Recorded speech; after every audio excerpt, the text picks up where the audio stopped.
Mga ka-confess, naniniwala ba kayo na ang pinakamatalim na patalim ay hindi laging galing sa kaaway, kundi madalas ay mula sa kamay ng taong pinagkakatiwalaan mo?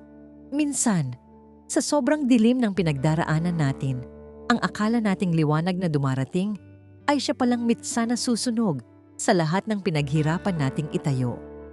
Napakasakit isipin na habang buong puso mong binubuksan ang pinto ng iyong tahanan para sa isang kaibigan, dahan-dahan na pala niyang ninanakaw ang susi ng iyong kaligayahan. Handa ba kayong harapin ang katotohanan ng ang taong nandyan para sa iyo? Ay siya ring taong dahan-dahang tatapos sa iyo?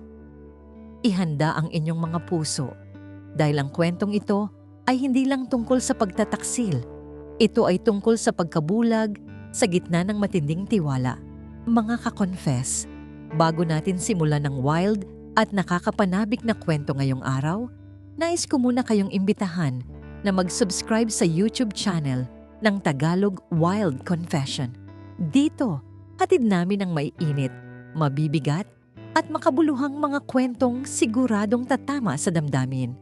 Paalala lang po, ang lahat ng kwentong maririnig ninyo ay pawang katang-isip lamang at ginawa para magbigay aliw at aral.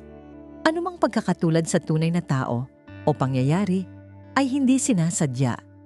At ngayon, mga ka-confess, ihanda nyo na ang sarili ninyo dahil isa na namang nakakaintriga at kapanapanabik na Tagalog Wild Confession ang inyong mapapakinggan. Simulan na natin. Dear Ate J, itago mo na lamang ako sa pangalang Elaine.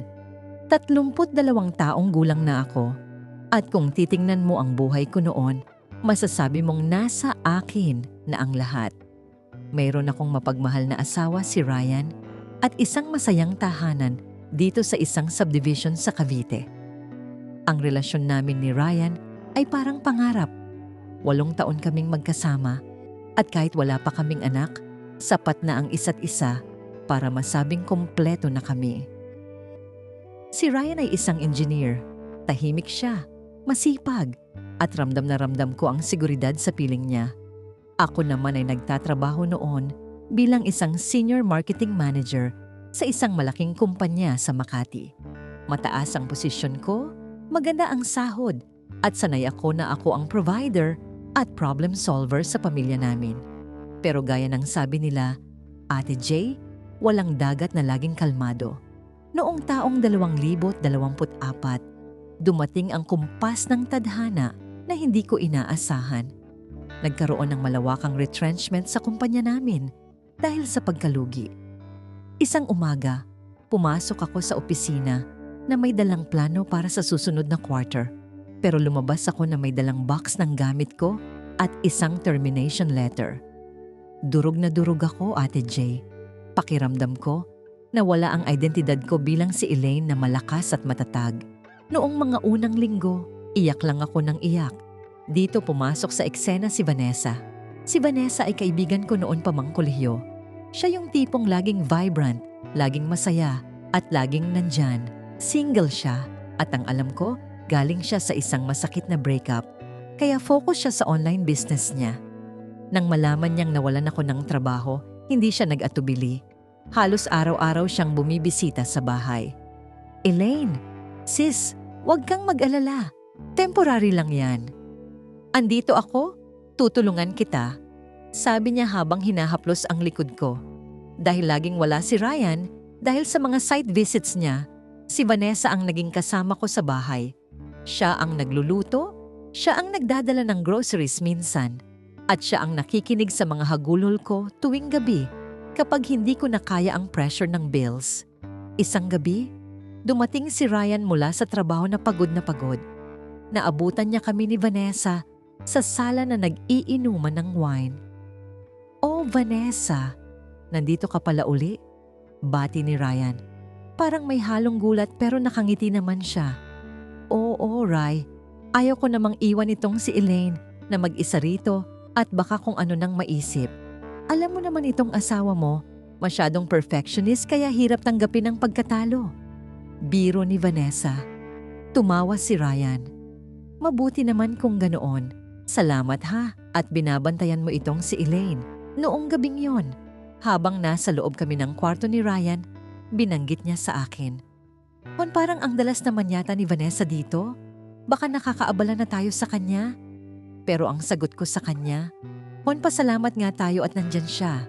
Siya lang ang nakakaintindi sa akin ngayon. Hayaan mo na, kumare mo naman yon, di ba? Hindi ko alam. Doon na pala nagsisimula ang paggapang ng ahas. Dahil wala akong trabaho, naging stagnant ako. Nawalan ako ng gana sa sarili ko. Hindi na ako nag-aayos. Laging nakapambahay at laging nakatitig sa laptop para mag-apply. Samantalang si Vanessa, tuwing pupunta siya sa bahay, lagi siyang amoy bulaklak, laging maayos ang buhok, at laging masigla. Minsan, habang nagluluto si Vanessa sa kusina namin, nakita ko silang nagtatawanan ni Ryan. Simple lang naman, tungkol lang sa sunog na bawang. Pero may kung anong kirot sa puso ko na binaliwala ko. Inisip ko, mabuti yan, hindi sila awkward sa isa't isa. Isang hapon, kailangan kong lumuwas ng Maynila para sa isang final interview. Excited ako dahil ito na ang pagkakataon kong bumalik sa trabaho. Sinabihan ko si Ryan na baka gabihin ako ng uwi. Vanessa, ikaw muna bahala rito sa bahay ha? Baka abutin ako ng traffic. Bilin ko sa kaibigan ko. No problem, Elaine. Kami na bahala rito ni Ryan. Ipagluluto ko siya ng favorite niyang kare-kare. Sagot ni Vanessa na may kasamang matamis na ngiti. Naging maayos ang interview ko. Pero pag uwi ko ng gabi, laking gulat ko nang makitang madilim ang buong bahay maliban sa isang maliit na lamp sa sala. Pagpasok ko, nakita ko si Ryan at Vanessa na nakaupo sa sofa, magkalapit na magkalapit habang nanonood ng Netflix. Ang ulo ni Vanessa nakasandal sa balikat ng asawa ko. Agad silang lumayo nang marinig ang yabag ko. "Oh Elaine, nandyan ka na pala." "Medyo nauutal na," sabi ni Vanessa. Si Ryan naman, tumayo agad at kinuha ang bag ko. "Hon, kumusta ang interview? Akala namin bukas ka pa uuwi," sabi ni Ryan. "Bakit Ryan? Ayaw niyo ba na nandito na ako?" Tanong ko. Medyo matalas ang tono ko, hindi ko napigilan. Tumawa ng pilit si Vanessa. Hala siya nagselos. "Sis, napagod lang ako kakahintay sa'yo kaya nakasandal ako kay Ryan. Parang kapatid ko na rin naman to, di ba?" Pinilit kong nangumiti. Pinilit kong maniwala. Dahil sino ba naman ako para magduda sa taong tumutulong sa akin sa oras na lugmok ako? Sino ba naman ako para pag-isipan ng masama ang asawa kong walang ibang ginawa kundi itaguyod ako habang wala akong pera? Pero Ate Jay, simula noong gabing iyon, nagbago ang lahat.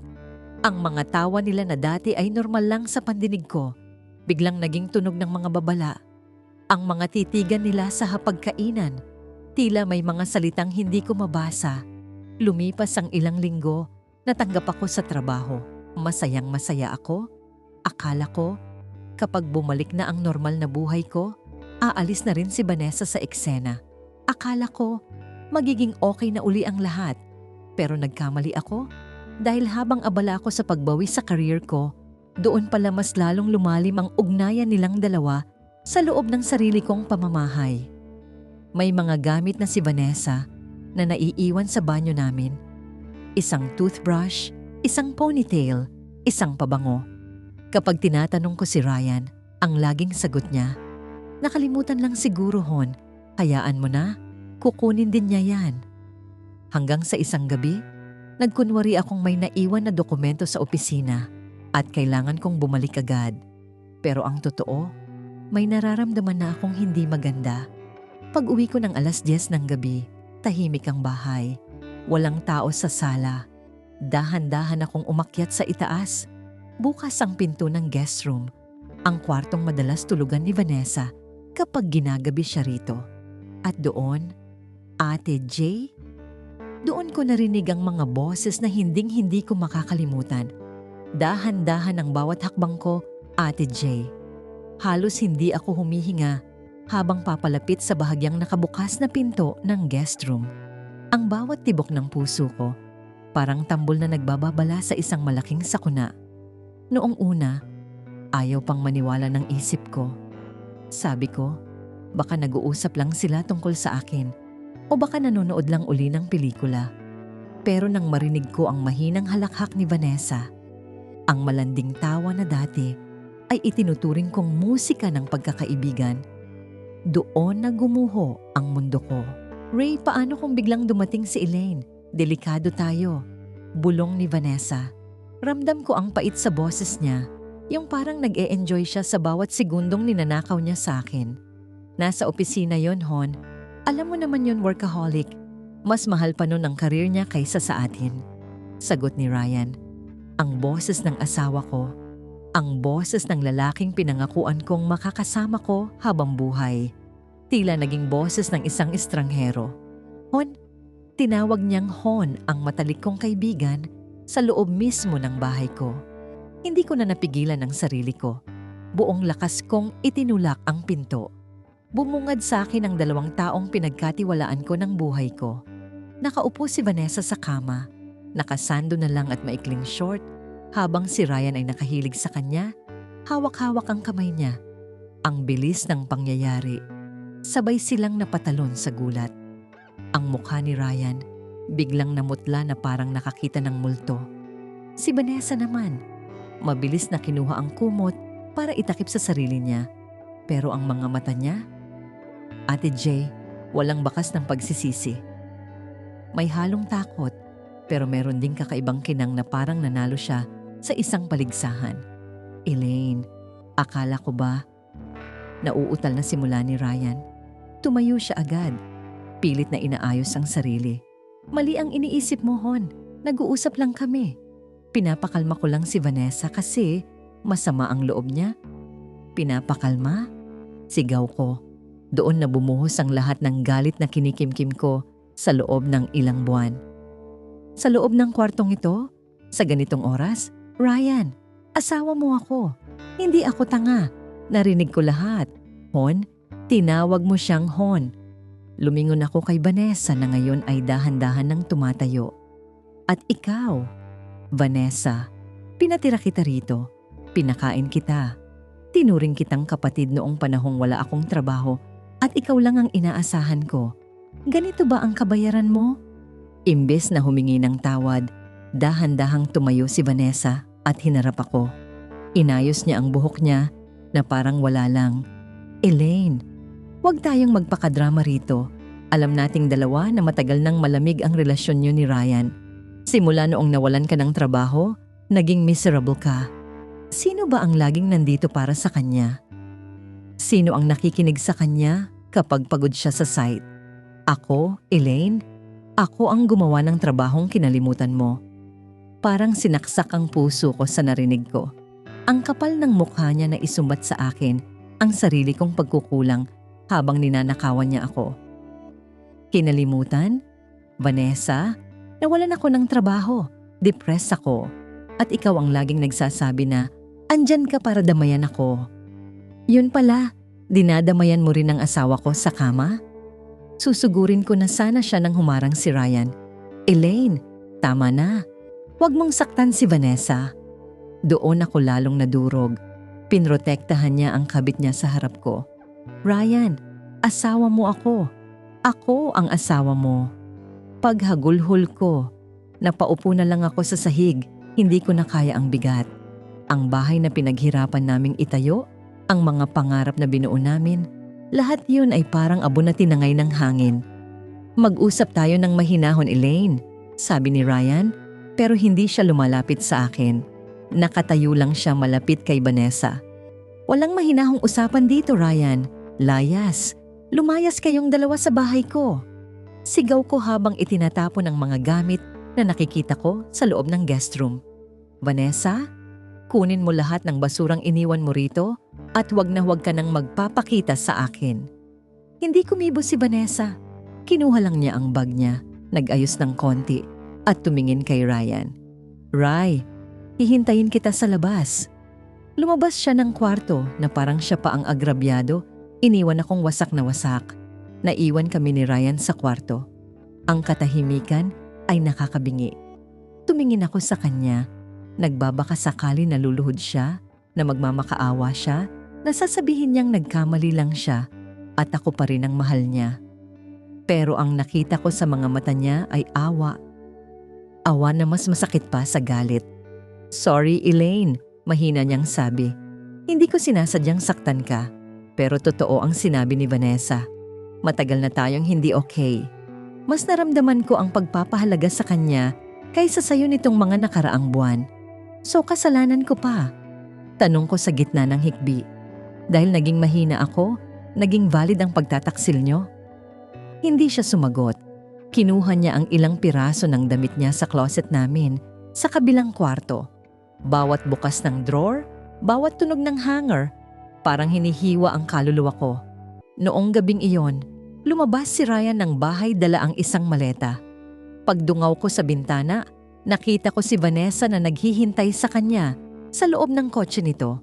Sumakay si Ryan at pinanood ko silang umalis. Iniwan akong mag-isa sa malaking bahay na biglang naging napakalamig. Lumipas ang ilang araw na parang bangungot. Hindi ako pumapasok sa bagong trabaho ko. Nakatulala lang ako sa pader. Iniisip kung saan ako nagkamali.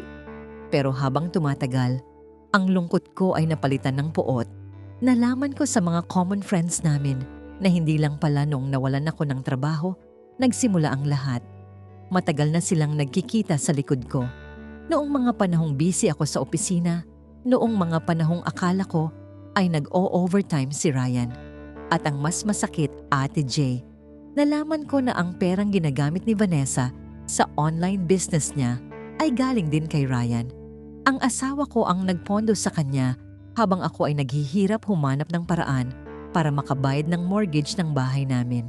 Isang gabi, nakatanggap ako ng text mula sa isang hindi kilalang numero. Pagbukas ko, laking gulat ko. Picture ni na Ryan at Vanessa na nasa isang beach resort. Masayang masaya. May caption na, "Salamat sa pagpapaubaya, Elaine. Ngayon, nasa tamang tao na siya." Doon nagpanting ang tenga ko. Sabi ko sa sarili ko, hindi ako pwedeng maging biktima lang. Kung sisirain nila ang buhay ko, sisiguraduhin ko na hindi sila magiging masaya sa ibabaw ng pagkawasak ko. Nalaman ko kung nasaan silang apartment tumutuloy. Isang gabi, bitbit ang lahat ng ebidensya ng kanilang pangangaliwa at ang mga dokumento ng bahay namin na pilit nilang itinatago. Pinuntahan ko sila, pero hindi ako pumunta para makipag-away o para magmakaawa na bumalik si Ryan. Pumunta ako para ipakita sa kanila na ang Elaine na nakilala nilang mahina at talunan ay wala na. Pagdating ko sa apartment, nadatnan ko silang naghahanda para sa hapunan. Mukha silang isang perfect family na pilit nilang ginagaya. Nang makita ako ni Ryan, rumesponde agad siya ng galit. "Ano na namang ginagawa mo rito, Elaine? Sabi ko naman sa'yo, tapos na tayo. Ibigay mo na lang ang annulment papers." Ngumiti ako.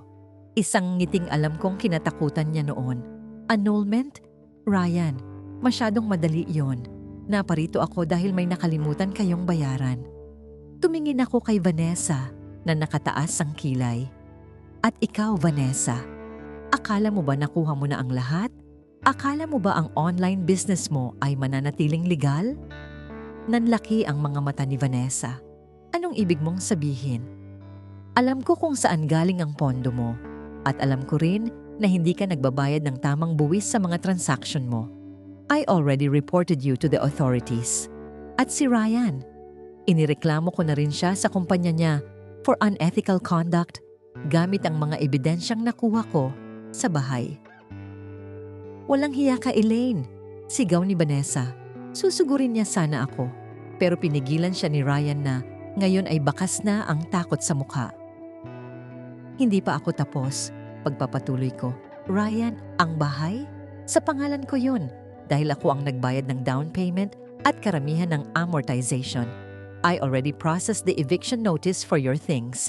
Bukas na bukas, lahat ng gamit mo ay itatapon ko sa kalsada." Habang nakatitig ako sa kanilang dalawa, nakita ko ang lamat sa kanilang masayang relasyon. Nagsimula silang magsisihan sa harap ko. Si Ryan, sinisisi si Vanessa sa pagiging careless. At si Vanessa, sinisumbatan si Ryan sa pagiging mahina. Doon ko na-realize, Ate J, na ang pundasyon ng kanilang relasyon ay gawa lang sa buhangin. At ang unos na sinimulan nila, ngayon pa lang talaga magsisimula. Ngunit akala ko ay doon na matatapos ang lahat. Hanggang sa isang gabi, nakatanggap ako ng tawag mula sa isang ospital na aksidente raw si Ryan at ang kasama niya sa sasakyan ay wala ng malay. Mabilis akong nagmaneho patungo sa ospital, Ate J. Habang hawak ko ang manibela, halo-halong emosyon ang nararamdaman ko. Galit, takot, at isang uri ng panghihinayang na hindi ko maipaliwanag. Pagdating ko sa emergency room, bumungad sa akin ang amoy ng gamot at ang nakabibinging tunog ng mga monitor. Doon ko nakita si Ryan. Maraming benda sa ulo, puro gasgas ang muka at hirap huminga. Pero ang mas nakagigimbal ay ang balitang sumalubong sa akin tungkol kay Vanessa. Si Vanessa, ang babaeng sumira sa pamilya ko, ay idineklarang dead on arrival. Ang sasakyang minamaneho ni Ryan ay bumangga sa isang malaking truck sa gitna ng malakas na ulan habang nagtatalo raw sila sa loob ng kotse. Nang magkamalay si Ryan pagkalipas ng 2 araw, ang unang hinanap niya ay ako. Umiiyak siya, nagmamakaawa at pilit na inaabot ang kamay ko. Sabi niya, nagsisisi siya. Sabi niya, si Vanessa raw ang namilit na umalis sila noong gabing yon dahil sa takot sa mga banta ko. Pero hindi na ako ang dating Elaine na madaling makuha sa luha. Ryan, sabi ko sa kanya sa gitna ng malamig na boses. Nandito lang ako para ayusin ang mga papel natin. Paglabas mo rito, harapin mo ang kaso mo. At tungkol kay Vanessa, huli na ang lahat para sa inyong dalawa. Natuklasan ko rin sa mga naiwang gamit ni Vanessa sa sasakyan ng isang notebook. Doon ko nalaman ang mas masakit na katotohanan. Hindi lang pera ni Ryan ang kinuha niya.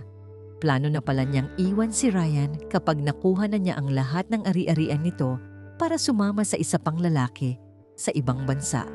Ginamit lang nila ang isa't isa at sa huli, pareho silang talunan.